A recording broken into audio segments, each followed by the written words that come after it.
But kind of back to my point about these social media psychonauts that are introducing this to the world. It's great they're introducing it to, but you're also introducing it to weaker people, I find. And these weaker people are more susceptible to the message and what is your message and what are you selling? And that's where I start to question it a bit.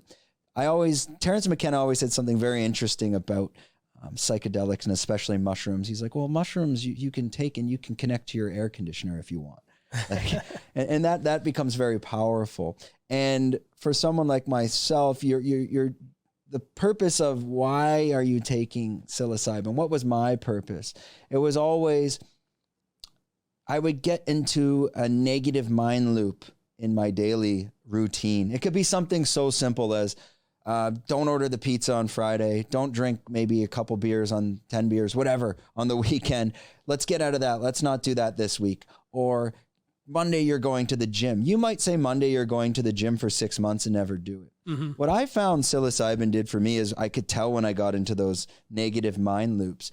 And if I took it on a weekend, it would just break out. And immediately, whatever I told myself to do for 4 or 5 months and I never did it, you will do everything that week.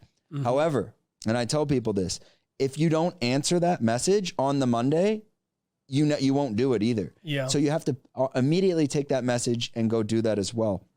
I kind of find my definition of, and maybe I heard this somewhere as well, you start to get lost on where the messages are coming from. They might be coming from the Same journey. Message. Right.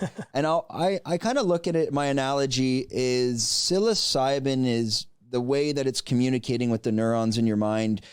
It allows you to go down old ski slopes that you've been down before and you've let the snow build up. And now you're maybe on a different path.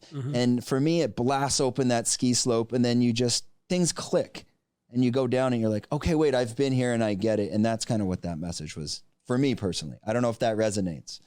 Yeah, I mean, it's, and I think that even now these days, if you've had a buildup of stuff, like you were saying, you had those thought loops, I think it's perfectly well, even if you've had the message, to go back. Like, I don't think you have to hang up the phone.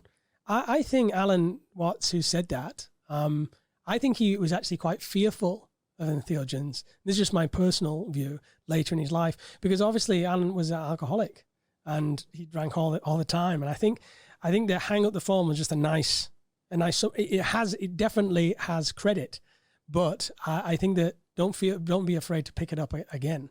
This is all about balance. It's all about like, when something helps you to that extent, it can easily become an addiction. You're like, I want that feeling again. I want to go back to that unity again. But what we're trying to do is have that feeling with you at all times without the use of anything. And that requires a lot of lifestyle changes.